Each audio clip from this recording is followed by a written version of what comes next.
focusing on Russia now. They've quelled an attempted attack from some rogue Russian soldiers. Quite an interesting story, this. They were volunteers and they are based in Ukraine, and they drove tanks and armoured vehicles across the border.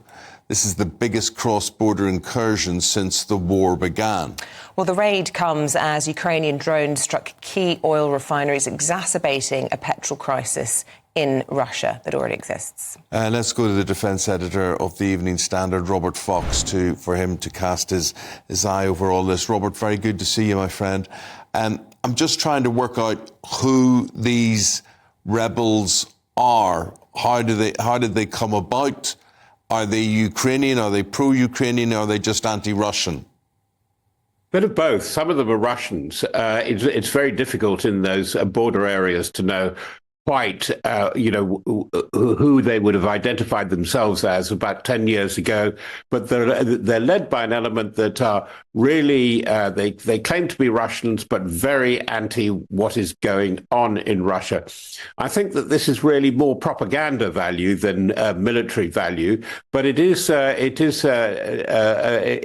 worrying for the Russians, and the Russians are casting around for a lot of disruptive activities. They're being quite disruptive again in the Middle East, and not helpful over the crisis with the Houthis, not helpful with the crisis over Gaza as they extend their influence into Russia, into the Mediterranean. They're active in Africa again, and they're messing around, it seems, in Moldova, which is very close to, of course, just off Ukraine, and it brings them into conflict again with NATO. They're messing around with a referendum in the Transnistria region, which is ethnically Russian to a large extent.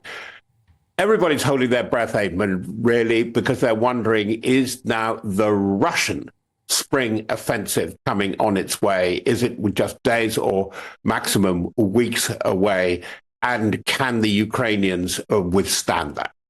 I suppose in all of this, we have to ask if the death of Navalny recently plays any part in this, perhaps emboldening some of the anti-Putin feeling within Russia or amongst Russians, not least because there is an election, albeit not democratic, but another election which will see Putin win. But there will be lots of talk at the moment about the future of the country. You're quite right. It comes towards the end of the week. It's between the 15th and the 17th. It'll be a coronation. I think it's the 5th or 6th election, so-called, in inverted commas, that Putin will have contested to lead the Russian people. Isabel, the really interesting thing about it is how nervous Putin has been about it. Why did they need to deal with Navalny at that point and to get all opposition off the street? It is a big thing. He wants to make himself look good and look strong. And I think by next week, after he's re-coronated, I think we should put it as crudely as that, I think there will be a big statement, because the big question is, yes, Russia is getting ready for an offensive, but as Ukraine, to an extent, has been exhausted by its offensive of last year, which didn't work, it's very difficult to see how repeatedly Russia could do this. The economy is booming on oil and defense, but that doesn't go on forever, and there are cracks somewhere. So I think we are in for a decisive few weeks. Well, we've got an election this weekend, or President Putin's got an election this weekend. How likely is it that those voters in Russia would know anything about this uprising, this rebellion that is going on? Absolutely right. Very little indeed. Very little indeed. It would, of course, be excluded.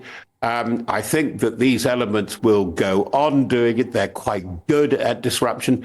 More important, I think, was the strike on the petrol and oil refinery. They are getting drone attacks into Russia. It is hitting, they say, infrastructure. Actually, it's hitting things that need to supply those forces at the front. They've got about 300,000 plus committed to this fight in and around Ukraine, and it needs a lot of support.